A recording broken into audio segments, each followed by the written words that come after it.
Let's do it. Now, while Paul was waiting for them, that would be Silas and Timothy. While Paul was waiting for them at Athens, his spirit was provoked within him as he saw that the city was full of idols. So he reasoned in the synagogue with the Jews and the devout persons, and in the marketplace every day with those who happened to be there. Some of the Epicurean and Stoic philosophers also conversed with him. And some said, "What does this babbler wish to say?" Others said, "He seems to be a preacher of foreign divinities," because he was preaching Jesus and the resurrection. And they took him and brought him to the Areopagus, saying, "May we know what this new teaching is that you are presenting? For you bring some strange things to our ears. We wish to know, therefore, what these things mean." Now all the Athenians and the foreigners who lived there would spend their time in nothing except telling or hearing something new. The second group that is mentioned here are the Stoics. They also are polytheists, but more specifically, they are pantheists. So we said polytheist means many gods. Pan means everything God. So a pantheist means that they believe that God is and is in everything. So that rock is God, that tree is God, my scarf is God, and God is in that thing. And it's like all of nature is God and God is nature. And you've probably heard things like this before. Pantheists don't believe in the personhood of God. So to them, God is a force like energy or light. Okay, so I want to go back for just a second. When you were talking about pantheism, and yeah, as believers, as Christians, we believe that God is omnipresent. yeah. And so how do we differentiate? Because they sound very similar to me for somebody who might be like, wait, I thought that as Christians, we kind of believe that God was everywhere. And these guys believe he's everywhere, but it's a really scary term. And now I feel confused. Oh, it's such a good What's question. the difference? Yeah, so now we've got these two really big words floating. We've got pantheism and omnipresence. And it could be really easy to either conflate or get them confused. Pantheism, God is everything and is in everything.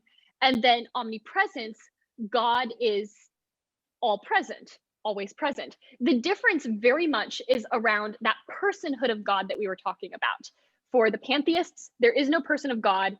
The rock is as much God as that tree is and has no will or force. Where when we say God is omnipresent, we mean that the very person of God, the individual that is God, is everywhere all the time, present in our lives, working in our lives. There is no place you can go that God is not there, but God is not a force or a energy or sort of a mystical dust or smoke in the air like the pantheists would more see it. It really gets down to this personhood of God. We believe in a personal, present, active God who knows each of us personally and cares deeply about each one of us. And so he's always present with us.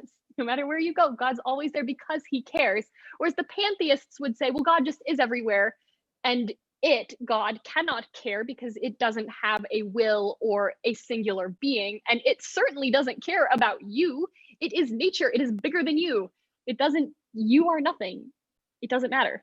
And so they're very distinct and different ideas, but I really appreciate you bringing that out because it'd be so easy to, I can totally see how that would be easily conflated in your mind if you're not being really precise in terms. So thank you. Yeah, absolutely. Well, let's talk a little bit more on verse 18, because there's something very strange to our ears that happens in verse 18. Let me find it. It says, and some of the Epicurean and Stoic philosophers as well were conversing with him. Some were saying, what could this scavenger want to say? We already covered that. He seemed, okay, here's what I wanted to talk about.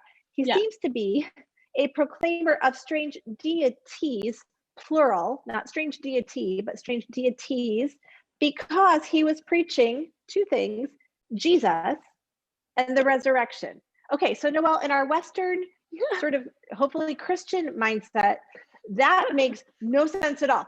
Two deities, one is Jesus and one is the resurrection. I mean, what on earth are they talking about? What is that?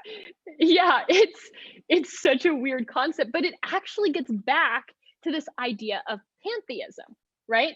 So if God or gods could be in anything, they can also be anything. So God could literally be a theme, right? So throughout Athens, there were many altars erected to various like themes and concepts. So there were the altars to shame and altars to reason, altars to modesty, energy, altars to virtue.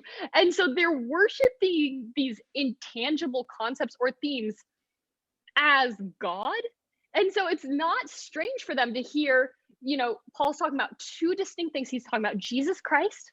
They're talking about how Jesus rose from the dead and the importance of that. And they take that as we've got a God named Jesus and we have a God of resurrection, and we're like down with that. Like, we can get on board with resurrection. We don't have an altar to resurrection. That sounds like a great plan.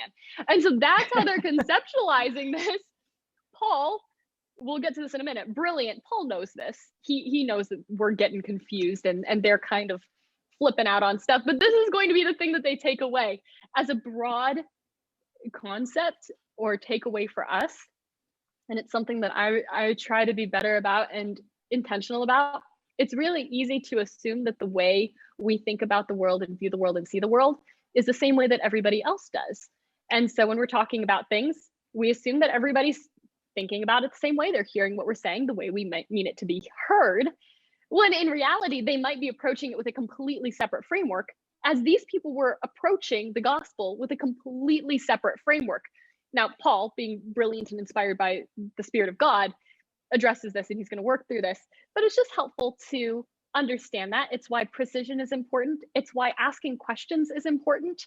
And it's why hearing feedback really intentionally for what they're trying to say and not processing it through sort of your existing frameworks is so important. It's just incredibly difficult to do. And by the grace of God, because the Spirit's working in him, Paul knows what's up here, so he'll get to it. But I still just think it's so interesting. They're like, yeah, God named Jesus, a God of resurrection. Cool concept. Two newcomers to our God scene. Like, let's get on it, guys. Can somebody get the gold melting? Like, that's what's going on here. Exactly. They're on board.